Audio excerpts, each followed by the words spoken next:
Shalom, selamat pagi Bapak Ibu yang saya kasihi di dalam Kristus Yesus. Kita akan lihat firman Tuhan dari Lukas 8 ayat 25 sampai ayat 22 sampai 25.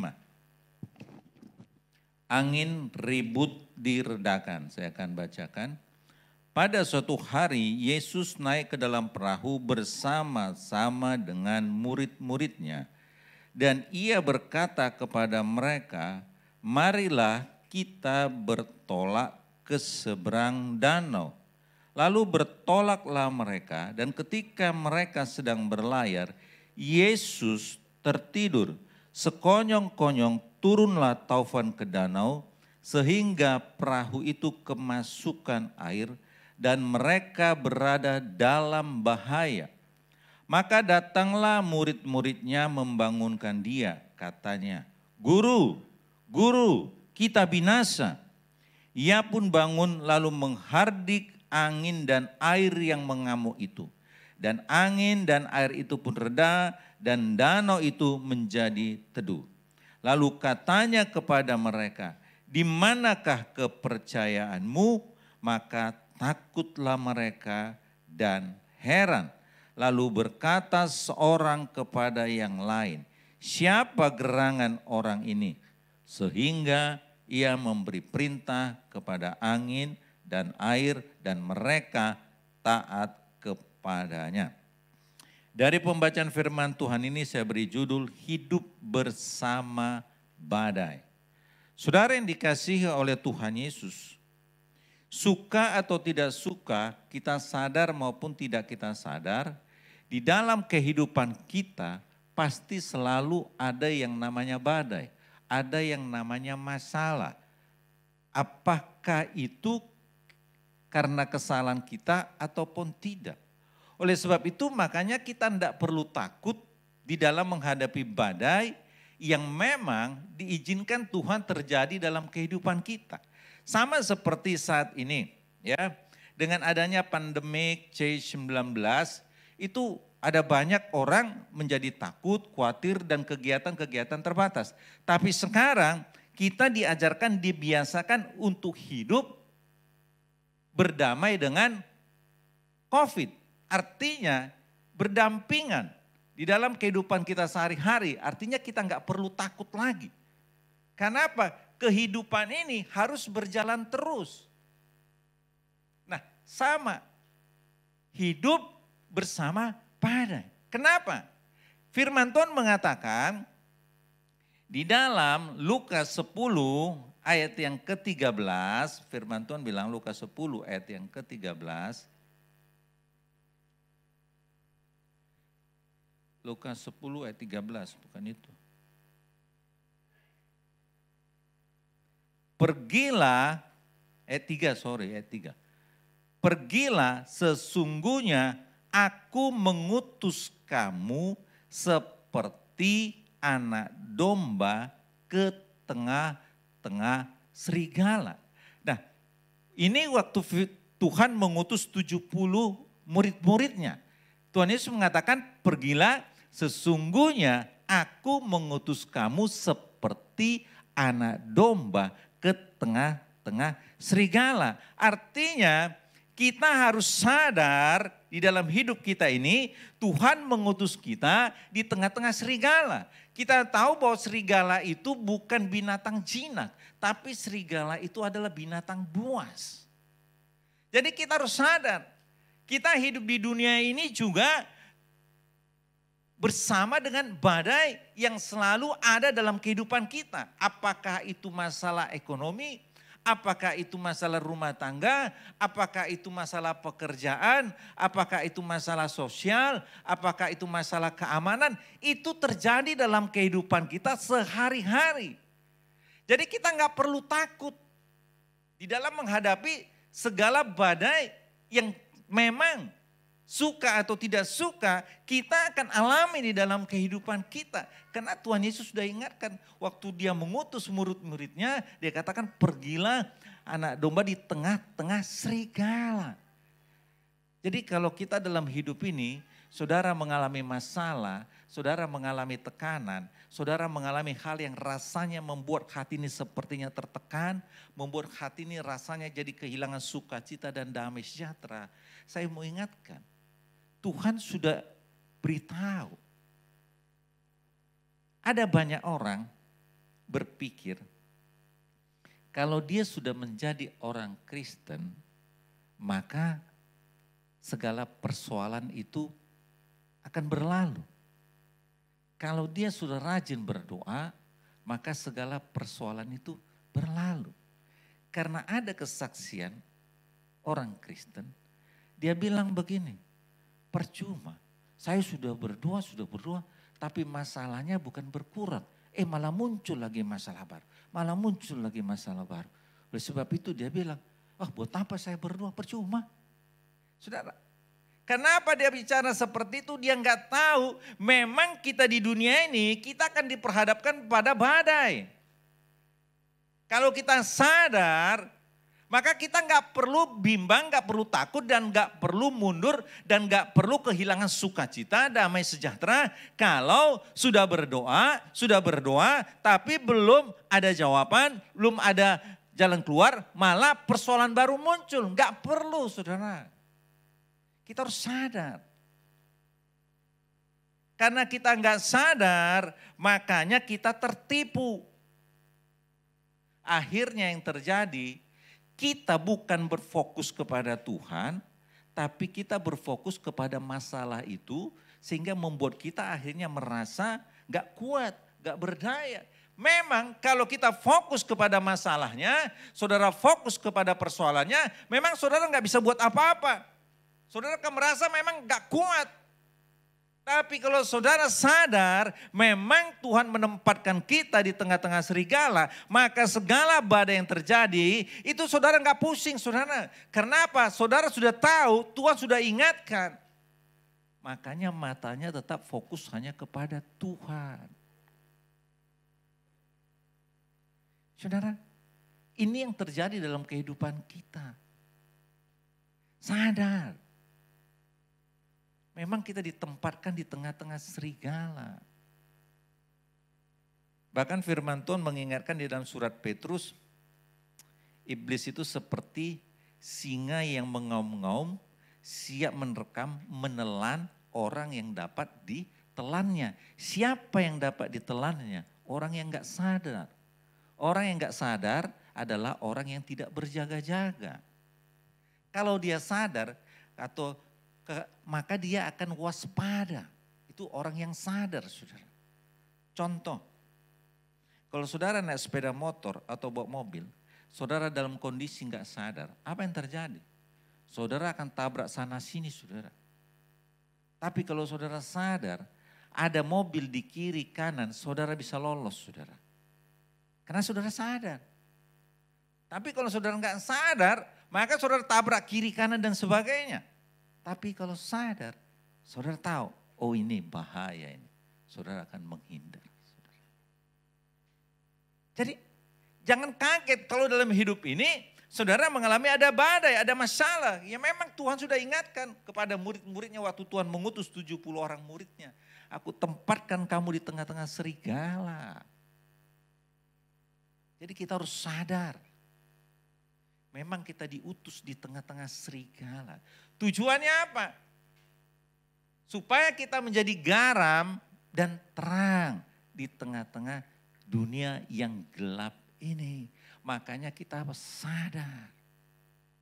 Kalau tidak sadar, maka yang terjadi apa? Apa yang dilakukan oleh orang di dunia ini, maka itu juga yang kita lakukan. Karena nggak sadar. Karena dia berpikir pola hidupnya memang seperti ini. Padahal sudah tahu. Firman Tuhan bilang tidak boleh. Tapi karena pola yang ada seperti ini maka dia ikut. Tapi kalau orang yang sadar dia akan bilang tidak. Walaupun ada banyak orang melakukannya. Orang yang sadar mengatakan tidak. Karena dia sadar. Kalau dia berjalan terus maka dia akan masuk jurang. Tapi kalau orang gak sadar dia jalan aja, saudara. Sadar, saudara. Ada banyak orang Kristen akhir-akhir ini gak sadar. Gak sadar. Sama seperti murid-muridnya. Gak sadar. Kalau di tengah-tengah perahu itu ada Yesus. Mereka gak sadar bahwa mereka berlayar, yang mengajak itu adalah Tuhan Yesus. Saya ulangi ya, kan dikatakan di sini ya. Yesus naik ke dalam perahu bersama dengan muridnya dan ia berkata kepada mereka, marilah kita bertolak ke seberang danau. Yesus yang mengajak. Masakan Tuhan Yesus mengajak murid-muridnya lalu tujuannya untuk yang tidak baik? Gak mungkin. Tapi karena mereka gak sadar, maka mereka menjadi ketakutan waktu badai itu datang. Tapi kalau mereka sadar, mereka tidak akan ketakutan karena mereka tahu loh, dia loh yang ngajak kita, masakan dia mau mencelakakan kita. Firman Tuhan mengingatkan, Yeremia 29 ayat 11, rancangan Tuhan adalah rancangan damai sejahtera, bukan rancangan kecelakaan. Dan Tuhan menyediakan ada masa depan yang penuh dengan harapan. Saudara, apapun yang terjadi saat ini, kalau kita sadar, kita tahu Tuhan bilang ada harapan, ada masa depan. Itu orang yang sadar, walaupun dunia ini memberikan sesuatu yang sepertinya bertolak belakang dengan apa yang firman Tuhan bilang. Tapi orang yang sadar, orang yang eling, dia pegang apa yang Tuhan bilang. Ada harapan, saudara. Saya masih ingat waktu awal-awal pandemik, begitu orang terkena sepertinya nyawanya sudah mau tercabut, pada ketakutan. Semua pada ketakutan. Bahkan saking takutnya gak mau tahu tetangganya atau gak mau memberitahukan kepada siapa. Karena sepertinya waktu itu awal-awal sama seperti zaman dulu orang kena sakit kusta, dikucilkan. Tapi sekarang kan sudah biasa. Bahkan diharuskan kalau kita positif atau ada indikasi, bahkan kita harus kasih tahu supaya orang-orang di sekitar kita bisa tidak tertular. Karena apa? Sudah sadar, saudara. Jadi sadar bahwa Yesus ada bersama dengan kita. Yesus yang mengatakan ke tengah-tengah serigala. Jadi kalau kita sadar, maka kita nggak perlu takut. Ya memang Tuhan sudah bilang kok, kita ditempatkan tengah-tengah serigala. Serigala itu binatang buas, bukan binatang Cina. Di tempat di rumah kami itu ada suka pelihara anjing yang kecil-kecil itu loh. Jadi setiap sore dibawa jalan. Ya namanya anjing kecil. Jadi bukan binatang buas, maka diajak main-main. Coba kau serigala. Kalau nggak langsung diterkam dia. Saudara, sadar. Ini yang kita harus tahu. Sadar memang Tuhan sudah bilang. Jadi kalau ada badai dalam hidup kita, saudara nggak perlu bingung. Saudara nggak perlu merasa sepertinya hari esok sudah nggak ada, saudara. Padahal firman Tuhan jelas bilang Ratapan 3 ayat 21 sampai 22, setiap hari ada apa? Rahmat yang baru. Itu janji Tuhan. Jadi kalau orang sadar, dia tidak terpaku dengan persoalan dengan badai yang ada. Tapi dia ingat apa yang firman Tuhan bilang. Hari ini memang ada masalah. Tapi Tuhan bilang besok setiap hari ada rahmat yang baru. Artinya pasti ada berkat Tuhan sudah sediakan bagi kita. Itu orang yang sadar. Tapi kalau orang gak sadar maka semakin suntuk dia. Pikirannya semakin pikus, saudara. Akhirnya kehilangan sukacita damai sejahtera. Orang kalau udah kehilangan sukacita damai sejahtera maka sakit penyakit gampang sekali untuk masuk, saudara. Tapi kalau orang sadar, tidak akan. Karena orang sadarlah yang berjaga-jaga. Ada enggak orang yang enggak sadar berjaga-jaga, saudara? Orang sadar berjaga-jaga. Makanya Tuhan Yesus bilang berdoa dan berjaga-jaga. Orang yang berdoa dan berjaga-jaga adalah orang yang sadar, saudara. Jadi kita harus sadar. Kita ini memang ditempatkan tengah-tengah serigala. Jadi jangan heran saudara, kalau ada masalah silih berganti datang dalam hidupmu. Gak usah heran, gak usah bingung. Tetap fokus hanya kepada Yesus Gembala yang baik.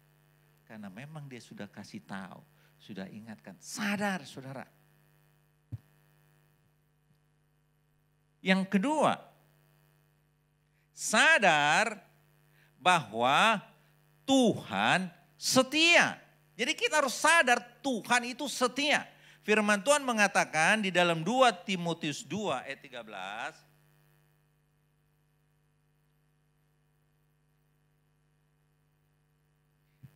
Jika kita tidak setia, dia, Yesus tetap setia.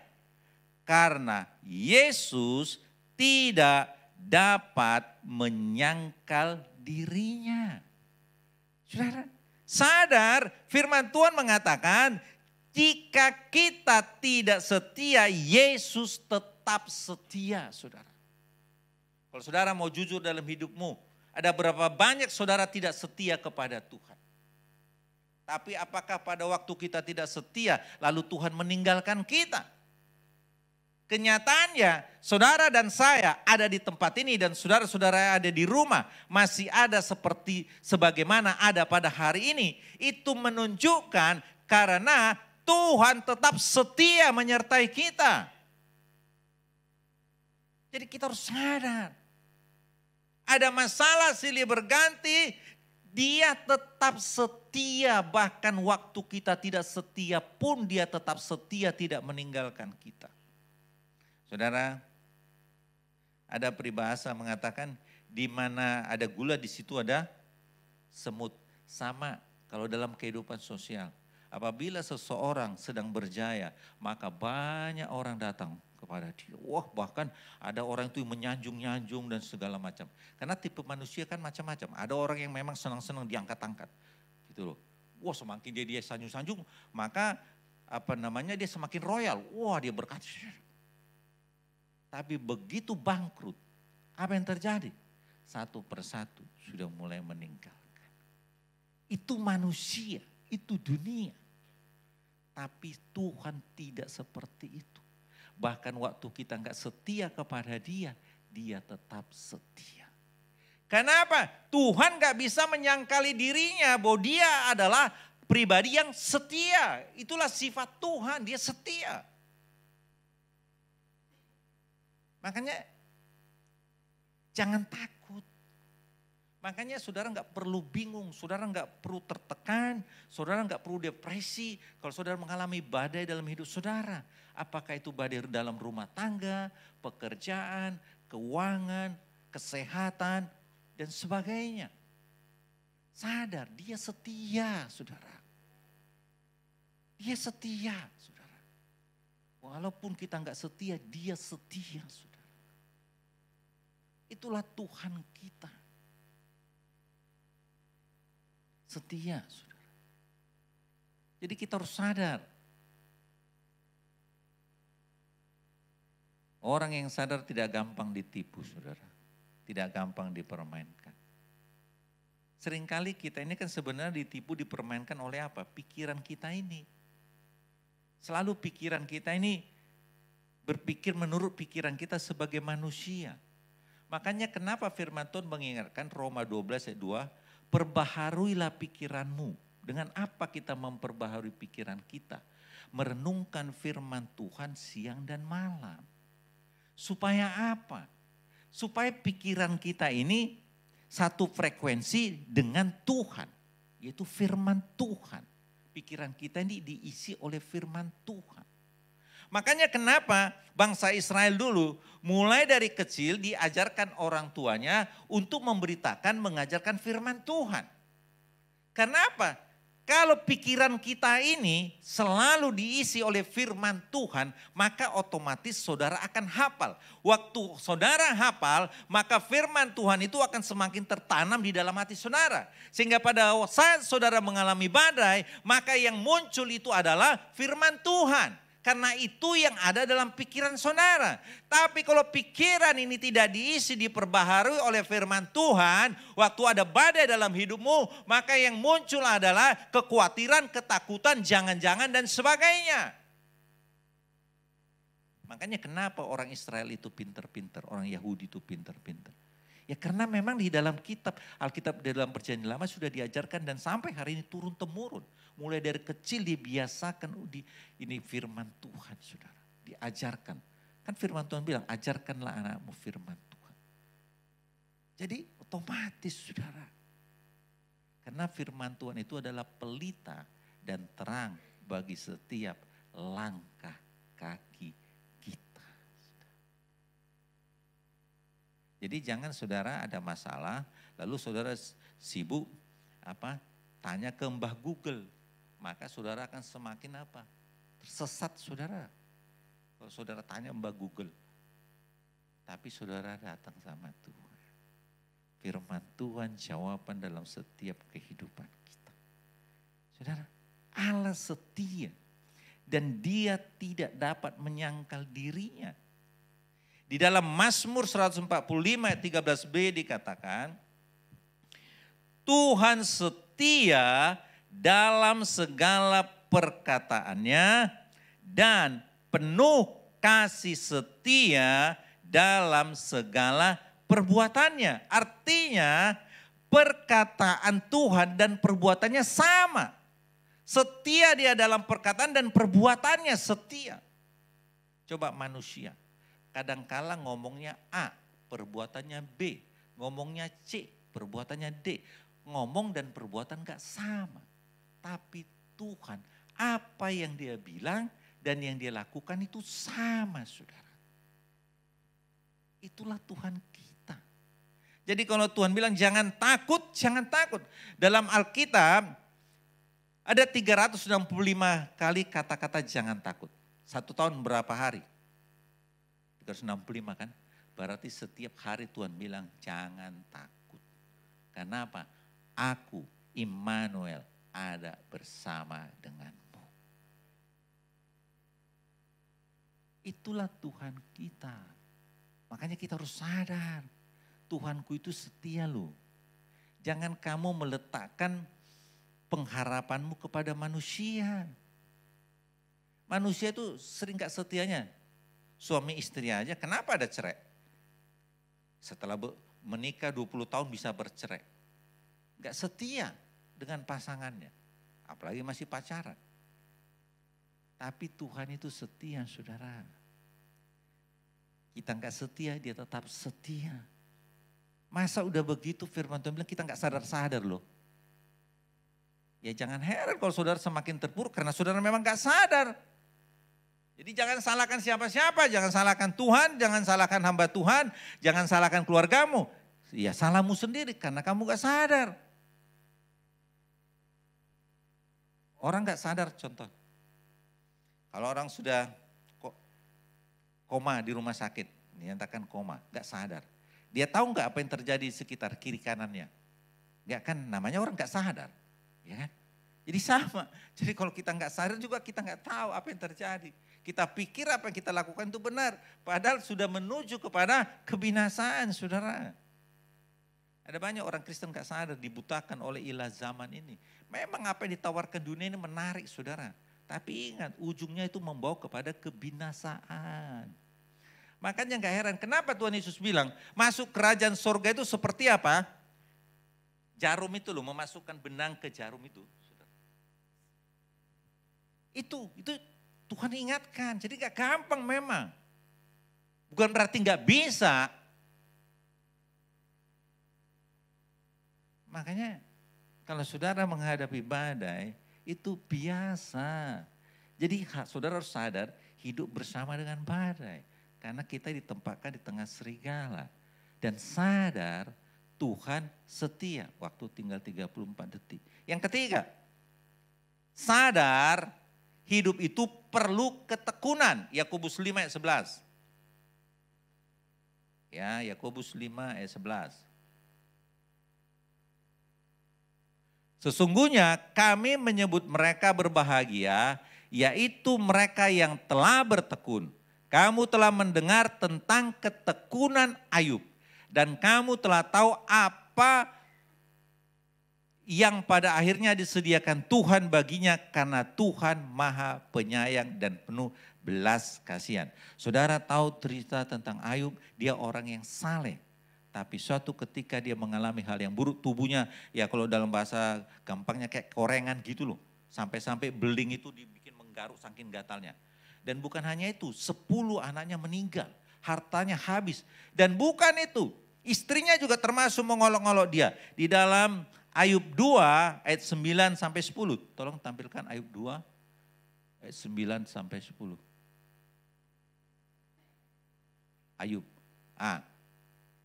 Maka berkatalah istrinya kepadanya, masih bertekunkah engkau dalam kesalehanmu?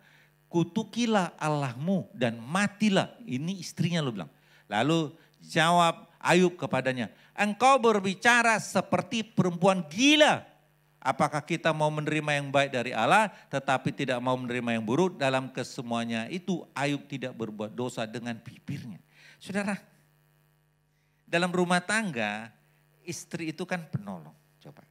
Harusnya kalau suaminya dalam masalah, istrinya itu siapa? Menguatkan kan? Menguatkan imannya. Ayo Pak, jangan menyerah, bangkit, semangat. Nah kira-kira seperti itu. Tapi ini apa yang terjadi? Sebaliknya, saudara. Coba bayangkan. Makanya gak heran kenapa sampai Ayub bilang, engkau berbicara seperti perempuan gila katanya. Yang diharapkan seharusnya istrinya ini yang menolong dia. Menghibur, memberikan kekuatan dan semangat. Tapi sebaliknya malah menjatuhkan saudara. Tapi dia tetap tekun. Dan akhirnya apa yang terjadi? Tuhan memulihkan. Hartanya 2 kali lipat. Anak-anaknya 7 laki-laki, 3 perempuan. Alkitab mencatat 3 orang perempuan ini tercantik. Kalau zaman sekarang ini mungkin masuk kategori Miss Universe atau apa segala. Pokoknya tercantik di dunia saat itu. Dipulihkan sama Tuhan termasuk kesehatannya. Karena apa? Ketekunan daripada Ayub. Firman Tuhan mengatakan ayat terakhir. Amsal 12 ayat 13b. Tetapi orang benar dapat keluar dari kesukaran. Amin saudara. Orang benar dapat keluar dari kesukaran. Artinya bukan berarti orang benar gak ada masalah, gak ada badai. Ada, tapi Tuhan bilang orang benar dapat keluar dari kesukaran. Ada kesaksian. Seorang desainer dan penulis terkenal di dunia namanya Krista Rodriguez. Dia punya banyak pesawat, mau kemana aja bisa. Dia punya banyak uang, mau apa aja bisa. Dia punya banyak baju-baju yang bagus. Tapi suatu hari dia mengalami sakit yang namanya kanker. Lalu dia menulis, dia bilang begini. Tiada yang abadi di dunia ini. Kehidupan yang sebenarnya adalah tentang memberikan manfaat ke banyak orang dan membuat mereka tersenyum. Jadi saudara, selama Tuhan masih beri kesempatan buat saudara dan saya masih bisa bernapas, mari lihat hidupmu. Apakah hidupmu ini sudah bermanfaat bagi orang-orang di sekitarmu? Jangan pikirkan badainya, tapi hidupmu ini sudah bermanfaat enggak? Karena badai itu pasti akan berlalu. Karena Yesus sudah mengatakan 2000 tahun lebih di Kalvari sudah selesai. Amin. Mari kita bangkit berdiri.